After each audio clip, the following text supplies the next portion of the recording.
Welcome to my Dragon Ball What If project I call Dragon Ball All, or Dragon Ball All in One, a project to try to make a believable timeline that would take not the full source but ideas and characters from all of Dragon Ball and put them together.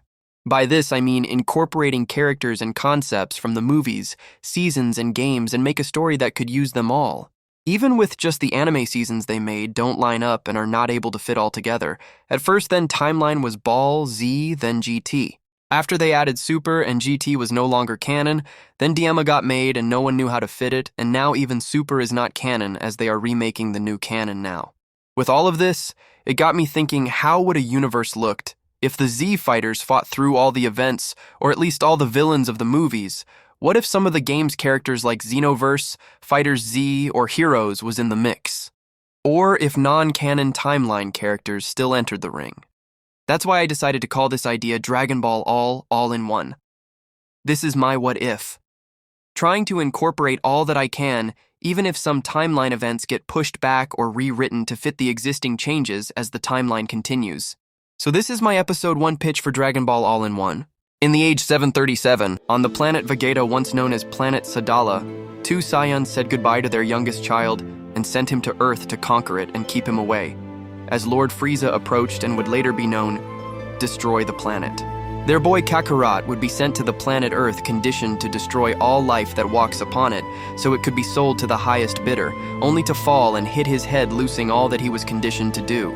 After which, the boy would be found by a kind old man by the name of Gohan. From here, Gohan names the mysterious boy Son Goku and raises him as his own. He trains him at the ways of martial arts until a tragic day when Goku sees the full moon for the first time and transforms into a great ape, accidentally stepping on and killing his beloved adopted grandfather.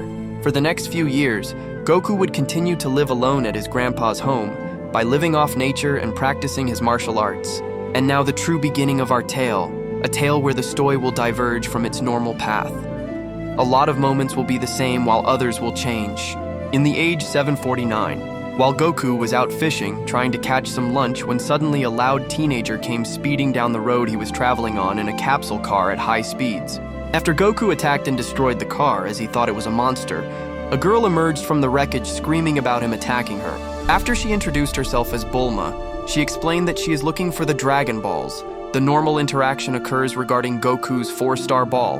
While Goku was saving Bulma from the pterodactyl, two soldiers snuck into Goku's house and took his 4-star ball. Bulma and Goku discover the ball gone and agree to travel together like the original story.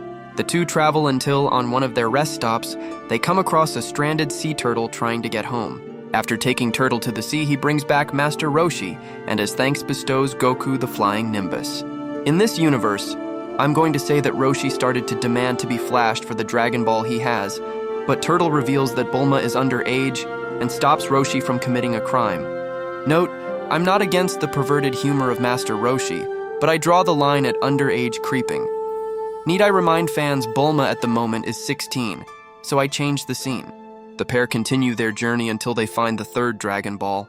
This ball is located in a village currently being harassed by a woman-stealing monster that the pair is asked to help stop in return for the ball.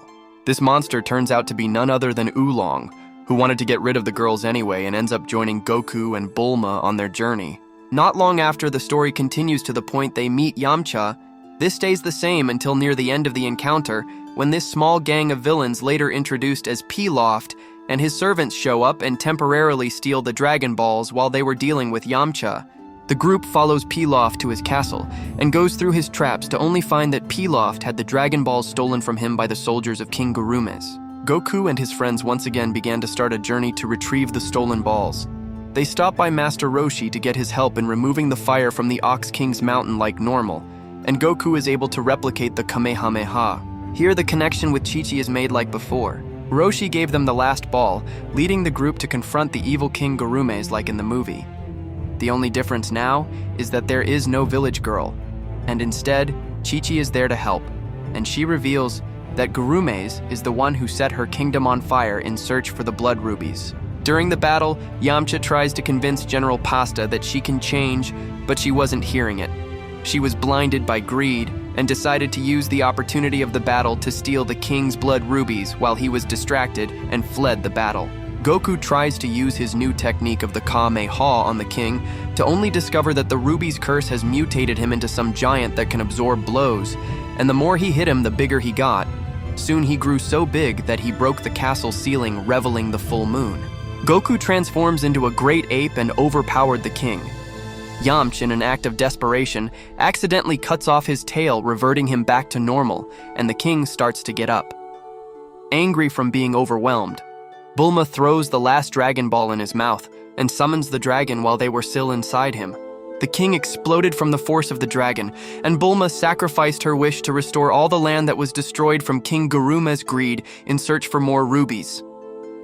The dragon, much to the dismay of Pasta, took this to include just get rid of all the rubies from the land. After the fall of King Gurumas, Goku parted ways with his friends to seek out training with Master Roshi. The story continues mostly the same as the original Roshi training arc, until Roshi tells Krillin and Goku to find him a woman. In the original. This introduced Launch, and I plan on keeping it that way. However, the way the boys find Launch is where the events of the movie Sleeping Princess in the Devil's Castle will take place. In the movie, Bulma is the girl who was captured, but in this one, it's Launch, the part of the show that had Bulma. And Yamcha in a desert at the time will remain true, and it's only Krillin and Goku competing to save her and beat the villains in the castles. I will also, for sake of future introduction of demons in Dragon Ball, will reconsider and say the villains in the tower are vampires and not demons, this time with no tail. Goku can't ape out to save them, so I will say Goku and Krillin managed to have their hands and feet free to volley a ki blast like Krillin did with 18 and super backed and forth till it got strong enough to free them. The castle falls and they escape bacteria to Roshi, and the events of bringing Launch to Kame House happens like normal. Now we continue the story all the way to the tournament, but without Roshi needing to Kamehameha the moon, because Goku no longer has his tail. Now, when it comes to the Red Ribbon Saga, the only change will be in the tower Goku meets Ader, Dr. Gero Revival his newest android, Android 11, who is revealed to be Pasta from the Blood Rubies movie. She and General White are unable to stop Goku, and after the tower falls, it's revealed that Dr. Gero and 11 are gone. After this event, the story continues without much other changes to the original until we get to the next tournament arc in Korin's Tower just before. In the Korin Tower part, the only change is Mercenary Tao is not there, just a whole Red Ribbon squadron trying to steal the sacred water from the tower, leading to the army being stopped by Goku. In the tournament arc, we'll introduce parts of the mythical adventure movie. The next tournament will be held in its normal location, but there will be statements on the prizes, and tournament is sponsored by Emperor of Mifan, Chiaotzu. When it comes to the tournament itself, the Crane School's top student Tien still enters, influenced against the Turtle School like normal, but Chiaotzu is not in, because inappropriate for an emperor. In his place in the tournament is Mercenary Tao, who is hired to help the Crane School and unalive the Turtle students. The fights go as normal until Krillin is to face Tao. Tao tries to end Krillin, but surprised at how resourceful he is, and ends up losing, but it leaves Krillin weak and injured, leading to his future loss. His injuries end up being the biggest reason he gets killed easily by Demon King Piccolo's minion. The story continues, but with added role tension of Shen trying to kill Emperor Chiaotzu, only to find he was trained in secret by Tien.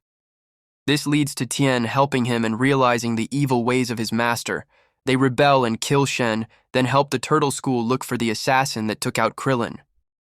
The story goes back to the main story, but with references to Chiaotzu being royalty, using his resources to help the civilians to safety as King Piccolo attacked. The last Dragon Ball movies did not add anything to the story that wasn't there, so the story will continue to its end of Dragon Ball as normal, only with Emperor Chiaotzu references. Now from here we introduce the movie World's Strongest. This will take place a year before Goku introduces everyone to Gohan. Unlike the movie, however, the doctor is not Wheelo, but Gero.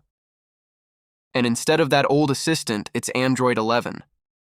In this, no wish is used, and only the kidnapping of Roshi, Gero's old body, finally gave out, and he had 11 put him in a tank much like Wello, but Ito intended to take Goku's body, but 11 messed up and grabbed Roshi.